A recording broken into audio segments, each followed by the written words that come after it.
Again, welcome back muli sa ating channel. Ito po yung host na si Chloe TV. Muling magbibigay ng panibagong reaction video dito sa ating Jomcar ngayon. Pero syempre guys, bago natin simulan natin reaction video, gusto ko lang kayo kamustahin at pasalamatan sa inyong walang sawang pagsuporta dito sa ating channel. Marami pong salamat, lalo na sa ating mga OFW na palagi nakasuporta sa atin. Thank you guys sa inyong walang sawang pagsuporta. Alright, so ngayon guys ay meron po tayong panibagong reaction video about ito sa Jomcar, no? Actually, opinion lang naman natin to tungkol nga po doon sa nangyari kay Carla, no, na pinagsabihang suplada daw ito si Carla. So sa pagkakaalam ko din, parang nakipag-ayos na po yung mga taong involved dito kay Carla. Pero syempre dahil Jomcar reactors po tayo, isa po tayo sa sumusuporta sa Jomcar mula noon, ay syempre meron din po tayong ating sariling opinion. At di lang po yan guys, atin din pong pakinggan yung nagiging pahayag ni Kalingap Jomar dito, kasi naglabas na po siya ng kanyang opinion patungkol nga po dito sa nasabing issue na to about po doon sa suplada daw si Carla. Di daw namamansin si Carla, palagi daw nakayuko si Carla. So mamaya ng konti ay bibigyan pa natin yan ng reaction at syempre panoorin po natin ang opinion ni Kalingap Jomar patungkol dito. Pero bago ang lahat, please don't forget to subscribe sa ating channel, paki-like and share ng ating video para i-recommend pa tayo ni YouTube. Higit sa lahat, palagi nating suportahan ang nag-iisang ama ng Kalingap na si Kuya Bal Santos Matubang, Ate Edna Vlog and Kalingap Rob. Suportahan po natin ang ating Keyboys, Kalingap Partners, mga charity vloggers sa Pilipinas na tumutulong sa ating mga kababayang mahihirap. At syempre guys, ang aking makasamang Kalingap reactors, huwag din po natin kalimutan. Mga hindi pa po nakakaalam, no, ang nangyari po kasi, kumbaga itong mga marites, so tawagin na lang po nating mga marites ito, pumunta po sila doon sa event ni Beyonce, doon sa birthday ni Beyonce. So, expect na po na maraming tao, then busy yung mga key angels, yung mga key boys natin. So, kitang-kita naman po doon natin doon sa live ni Kuya Bal, andito sa upload ni Kalinga para na marami talagang tao. Kaya, yon, pumunta yung mga marites natin doon, siguro para makapagpa-picture, ma-meet nila yung mga idol nila. Pero, ang nangyari, nagiging expectation versus reality po. Nung papauwi na po sila, nandun na po sila sa loob ng sasakyan, hindi nila siguro alam nila or di nila talaga alam na may isa sa kanila na nagla-live. Tapos yung mga marites doon na nasa likuran ay pinagchichismisan nila itong si Carla. So yun na nga po ang sinabi, suplada daw, hindi namamansin, palagi daw nakayuko. So yun, naging usap-usapan talaga to. Samut-saring mga komento ang labasan. Mostly mga Jomcar fans ay nagalit dito sa mga marites na to. So, yun po ang context dyan guys. No? So, baka isa po kayo sa hindi pa po nakakaalam kung ano nga ba talaga yung totoong nangyari. So, nakita po natin yung video ay talaga namang sinabi talaga nila. Although hindi natin nakita yung mukha, ang nakita lang natin yung mukha ng babae na nagla-live. Tapos, huli na niyang sinabihan yung mga kasamahan niya na pinagchichismisan nila si Carla.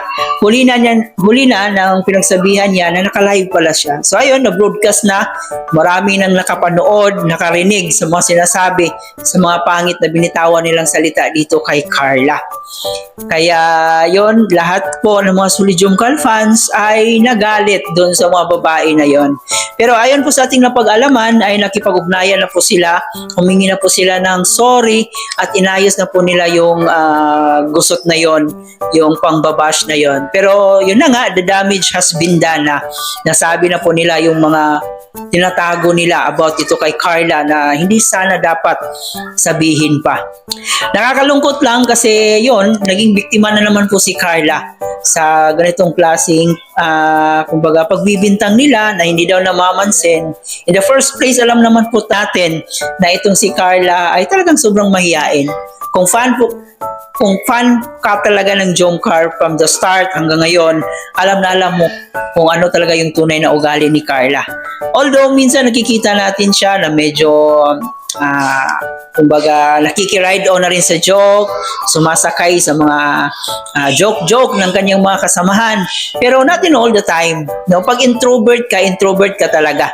Yun ang isang tao. hindi yun magbabago. Siguro bad timing talaga ang nangyari. Kasi nung oras na yon pagod si Carla, maraming iniisip. At alam naman po natin talaga na sobrang busy po talang oras na yon.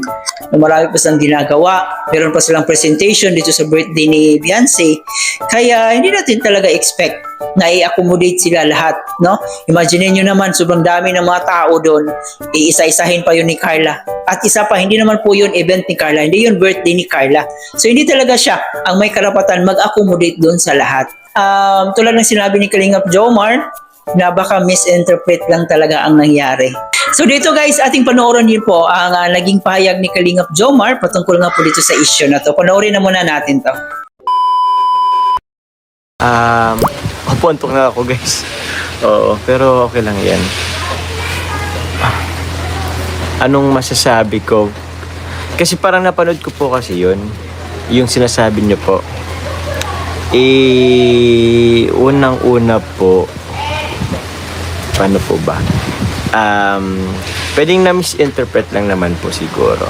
Kasi kahit ako guys, hindi ko naman lahat maano doon, ako po personally, hindi ko po lahat makakumusta or what. So, hindi po suplada si Carla. Hindi po siya suplada. Siguro lang, hindi lang siguro po napansin or kung nag-hi hello man, parang ganun, baka hindi napansin, baka may gagawin or what.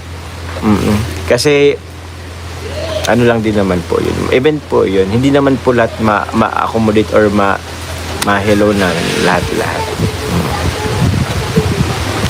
Ewan ko kung yun po ba yung tinasabi nyo po, pero ano po, don't bash po si Carla, please don't bash na lang po. Hindi naman kasi lahat tawag niyan. Basta yun po, busy po kami, sobrang busy po kasi namin talaga. Opo, ako po, kahit ako, baka nga meron din akong hindi na helloan. So, shoutout. Hello, andyan ba si Carla? Wala naman yan si Carla. Andyan ba si Carla? Shoutout kay Carla, kumusta ka dyan? Hinahanap po yung ni Carla. Chin, shoutout po senyor. Isa po, I miss you too. Di pa nasa pa kasi ako wala kasi ako guys sa diet guys. How are you feeling Carla? Kumusta? Ang hirap po pag nagkakamali. Actually hindi naman po yun pagkakamali. Kasi ako po personally, baka mayroon na din akong hindi na baka mayroon din akong, baka nasabihin na rin ako masungit kasi hindi ko na tawag niyan, nakawayan or what. Opo. Ganun po talaga, hindi po lahat na I think baka na misinterpret lang siguro po, pero hindi po yan po si Carla, hindi po yan suplada. Tulog ka na Carla, anong oras na? 11:30 na.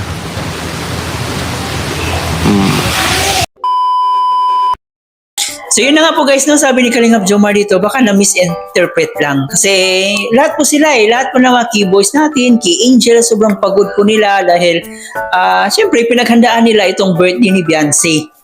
Diba? Alam naman po natin, mga ilang araw, ilang weeks nila ginugol yung sarili nila para mag-practice, para dito sa bonggang preparasyon na to.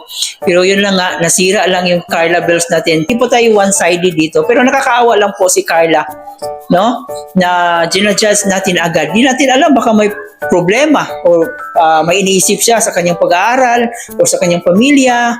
Diba? Marami ang pwedeng nangyari ng mga oras na yon na hindi natin alam yun. At saka, siguro pag may pruweba sila na lumapit sila kay Carla tapos nag-walk out, hindi sila pinansin, nagsuplada, siguro that's the time na meron silang karapatan, ay suplada pala talaga si Carla, hindi na mamansin si Carla. So, totoo talaga yung sinasabi nila na hindi na mamansin, no? Palaging nakayuko or kung ano pa man. Siguro kung may pruweba sila na may pakita na video talaga para magpapatunay na talagang suplada si Carla, siguro that's the time na maniniwala tayo. Pero kung sabi-sabi lang naman nila, ay syempre, bakit natin papaniwalaan yun? Alam naman po natin na nung araw na yon sobrang napaka-busy at sobrang crowded po talaga dun sa event na yon. Kaya huwag kang mag-expect na papansinin ni Carla lahat yon. Tsaka tulad ng sinabi natin, hindi po yun event ni Carla. Event po yun ni Beyonce. Okay? So, ayaw naman po siguro ni Carla magmukhang bida-bida doon sa event ni Beyonce, di ba? Kay Beyonce yun eh. So, sa atin namang mga fans, mga Solid Jomcar fans, or mga umiidolo dito sa ating Kalingap, wag po tayong maging demanding, no? Kung hindi man tayo napansin, hindi man tayo na high, so, ganun talaga. Pero yun na nga, the damage has been done. Nasaktan na po si Carla, kaya wala na po tayong magagawa doon. This time is mag-move on na lang po tayo kung ano yung dapat talaga. Ando na eh, nasaktan na si Carla, so wala na po tayong magagawa doon. At sa pagkakaalam ko, humingi naman po siguro sila ng sorry patungkol doon sa nangyari. So yun ang pinaka-importante, magkapatawaran po. No, lahat naman po ay nagkakamali talaga. Kaya yung lesson learned na nakuha natin dito, wag po tayong mag-chismisan kung alam po nating may naka-live or may naka-video. Joke lang. So yun, wag po tayong magbitiw ng mga salita na ikasasama or ikakasakit ng ating kapwa. So not in all the time healthy yung mga iniisip natin. Not in all the time na sobrang energetic natin na kaya nating makipagpicturan, makipagtawanan dyan sa harap ng maraming tao. Hindi po ganon. At saka expect na po talaga natin na si Carla ay si Carla talaga. Signature na po niya yung pagkamahiyain niya. Kaya wag po nating taasan yung expectation natin na dahil pumunta tayo doon ay syempre i-accommodate tayo ni Carla kasi fan tayo ni Carla, kasi solid supporters tayo ni Carla. Hindi po ganon. Tao lang din po si Carla. Kung di man tayo napansin ay syempre wala tayong magagawa. Bago natin tapusin ang reaction video na to, please don't forget to comment down below kung ano yung opinion nyo patungkol dito sa ating topic ngayon. I-comment nyo po dyan. And of course guys, paki-subscribe na rin sa ating channel, paki-like and share ng ating video. Ito po yung host sa si Chloe TV. Marami pong salamat.